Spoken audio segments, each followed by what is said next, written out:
Lombaan pidato bahasa Melayu antar bangsa ini tadi seperti ada kata rasa. Jangan dibaca rasa, tapi dibaca rasa. Artinya kena clear. Nah, dia cakap macam itulah. Lepas itu dia tambah lagi, saya kadang pelit dengan penyebutan Malaysia itu sudah dipastikan orang Indonesia, tapi tapi enggak juga sih. Tadi ada orang Australia dia menyebut nama Malaysia bukan Malaysia.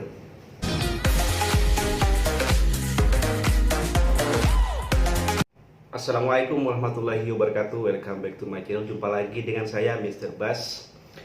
Apa kabar Anda hari ini? Semoga dalam keadaan baik-baik saja, sehat walafiat dan dimurahkan rezekinya. Amin ya robbal alamin. Baik, kali ini saya akan buat sebuah video react requestan dari salah satu penonton ya. Saat itu 2 minggu yang lalu dia letak link, dia minta saya untuk react video itu.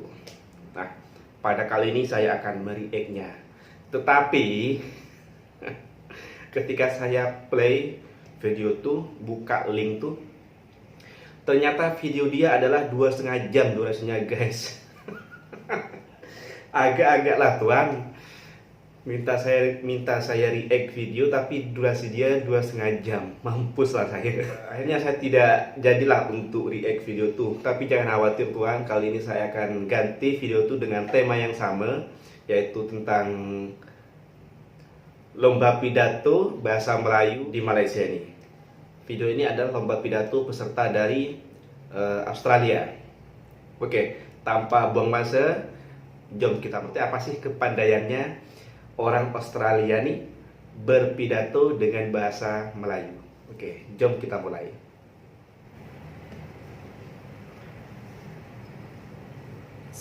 Dan seorang lagi pemidato bagi kategori antarabangsa, Eileen O'Hanlon atau Nor dari Eileen Australia. atau Nor. Seperti seorang pergawati Eileen kita ya. Berasal dari satu daerah antara Brisbane dan Sydney dan beliau menuntut di Australia National University, telah belajar bahasa Melayu. Jadi nampaknya beliau terpaksa melakukan sedikit perubahan kepada ketinggian mic itu setelah digunakan oleh Nawawi tadi. Jadi penuntut dari Tadi Australian National University ini dengan tajuk pidatonya Kecemerlangan Pendidikan Asas Pembangunan. Eileen.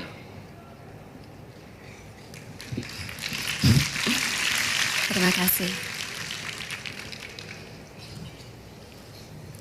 Yang amat berhormat Datuk Seri Najib Tun Razak, Timbalan Perdana Menteri Malaysia. Kalau di Malaysia. Indonesia yang sangat terhormat, yang terhormat gitu. Tuan-tuan, Kalau puan-puan, kalau di Malaysia dan yang saudara-saudari sekalian. Saya ingin tahu. Kakak saya ingin tahu. Arti dari timbalan itu apa ya? Ibu Saya sering saya ketika ingin mendengar tahu. pidato orang Melayu nih, Setiap maksud abad, saya orang Malaysia nih, setiap tahun, dia setiap sering hari, setiap melontarkan detik kata-kata manusia timbalan. ingin tahu. Apa sih sebenarnya arti timbalan itu?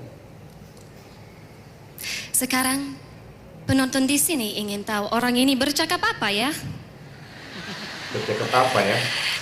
Dia Ya, berbunyi penonton di macam sini ini ya, telah bahasanya macam kena bahasa-bahasa dalam penasaran, lagu. keingintahuan, seperti hari pertama masuk sekolah. Apabila belajar alfabet A, B, C, belajar hitung 1, 2, 3. Tetapi selepas huruf C, kemudian huruf apa? Dan selepas nomor 3, kemudian nomor berapa? Nomor. Saudara-saudari sekalian, Biasa orang Malaysia ini saya sebut berdiri di nomor depan tuh nombor. saudara-saudari, tidak untuk mengajar alfabet dan tidak untuk mengajar hitung, tetapi untuk membincangkan tajuk Kecemerlangan Pendidikan Asas Pembangunan Negara. Saya masih ingat hari pertama masuk sekolah, karena kebetulan saya kehujanan. Saya naik motorsikal sama mama dari petani sampai ke sekolah. Dan begitu masuk gedung sekolah, guru melihat saya dengan semua pakaian basah dan menjemput saya berulang alfabet. Saya mulai A, B, C, tapi tiba-tiba saya lupa. Dan saya bertanya kepada guru, selepas huruf C, kemudian huruf apa, Bu? Jawabannya, tidak apa-apa. Yang penting, otak anak ini Masih sudah kelihatan mulai ya berpikir menghafalnya dengan ya, mandiri. masih mengingat-ingat. Mengapa saya bercerita tentang hari pertama masuk sekolah? Karena bagi setiap orang yang masuk sekolah di kota, desa, maupun daerah, angkatkan tangan dan bertanya kepada guru menjadi suatu kebiasaan. Memegang buku dan pena menjadi suatu kebiasaan. Benar. Pendidikan menjadi suatu kebiasaan, dan kebiasaan ini yang merupakan kecemerlangan pendidikan. Dan kecemerlangan pendidikan yang menjadi asas pembangunan negara. Sekarang sebagai orang dewasa, sebagai mahasiswi, saya ingin tahu, karena pembangunan negara tidak sesenang ABC 1, 2, 3. Dan pertanyaan saya adalah, pembangunan negara itu apa sebenarnya? Kita boleh melihat di peta negara saya, negara Australia, terletak di antara benua Asia dan Antartika. Penyebutan R-nya Tetapi tuh kalau pembangunan ada kata-kata negara yang ada Australia R-nya tuh dia tidak jelas berasas sangat, tanah. clear sangat. Kita boleh melihat di kota Kuala Lumpur, ada gedung yang tinggi, R-nya ada jelas jalanan, banget. ada jambatan, ada sekolah, ada Rumah rumah sakit. sakit. Tapi pembangunan negara Malaysia tidak berasas baja dan besi. Semua ini hanya tanda-tanda dan simbol suatu negara. Karena manusia sendirilah yang harus dibangun terlebih dahulu sebelum pembangunan negara bisa terjadi.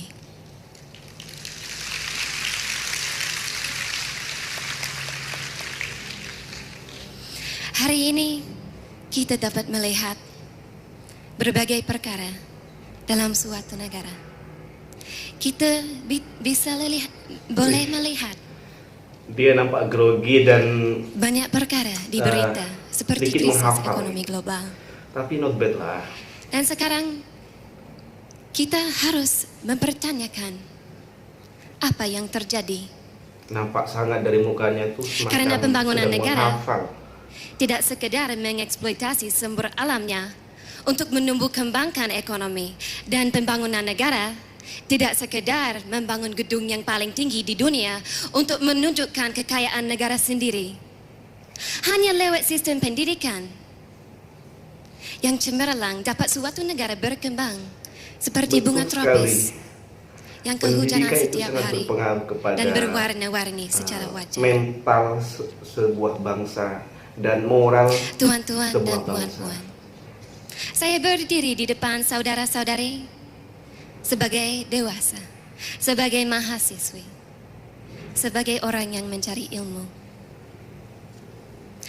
Sekarang saya masuk semester terakhir kuliah, dan setiap hari orang bertanya, selepas kuliah, you mau menjadi apa? Selepas kuliah, you mau cari pekerjaan apa? Kuliah. Tetapi selama ini Kuliah, saya masih perkataan menjalani kuliah ini hidup di Malaysia menurut ini suatu saya sangat peribahasa jarang yang sebenarnya mendengar berasal dari Melayu, perkataan kuliah. yaitu ilmu lebih berharga dari harta.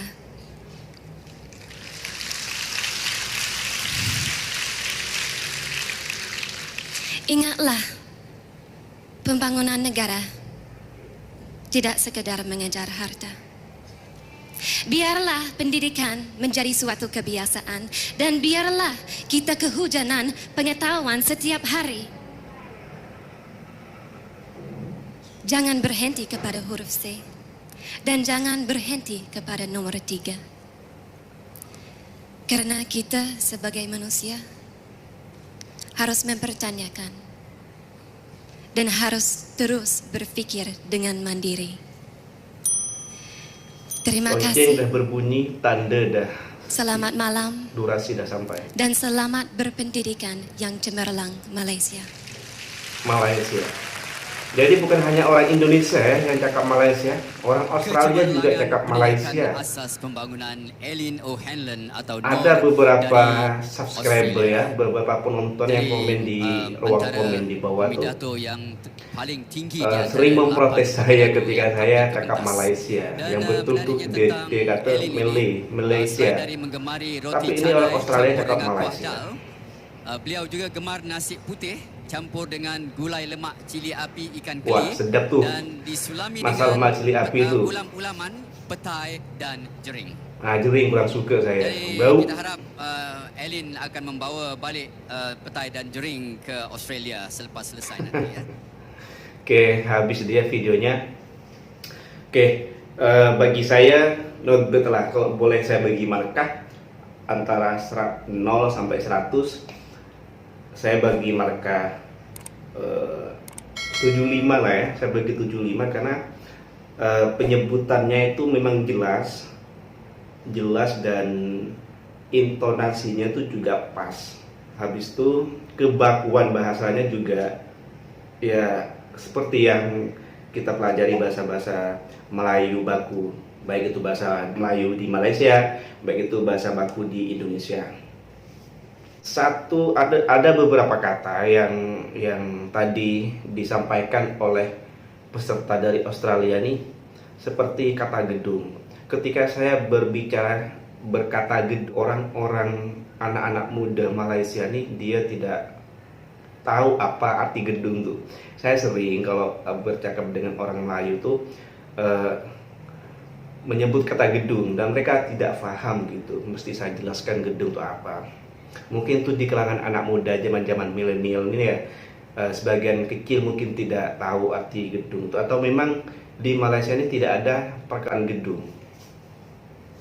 Kemudian kuliah tadi itu jarang mendengar perkataan kuliah di Malaysia nih. Kemudian timbalan, ya timbalan itu apa sih sebenarnya? Kalau saya mendengar orang Malaysia berpidato tuh di televisi itu sering mendengar kata timbalan. Nah, apa sih arti timbalan itu? Boleh komen di ruang komen di bawah. Lepas itu ada lagi penyebutan Malaysia, ya.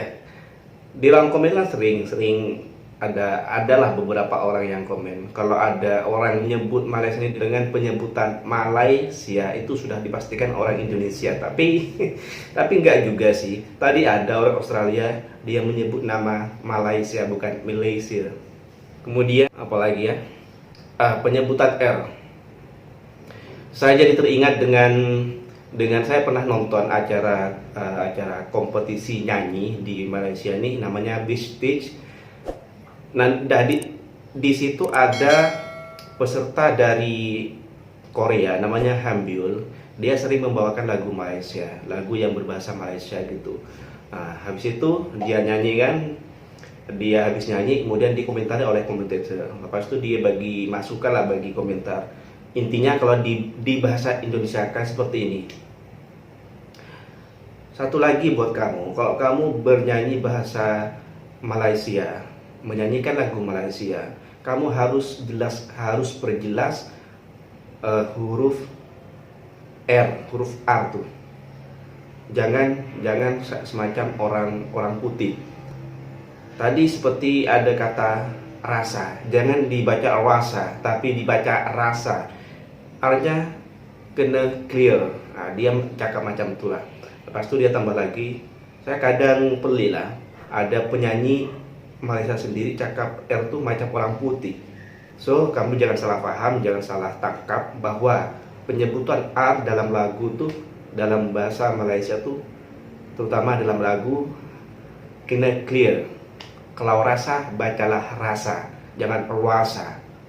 Lepas itu ada yang mau saya tanya lagi, perlombaan pidato bahasa Melayu antar bangsa ini memang udah jadi acara rutin tiap tahun, 2 tahun, 3 tahun, ke berapa tahun sekali. Memang apakah memang rutin gitu? Saya tidak pernah tahu ya sebelumnya.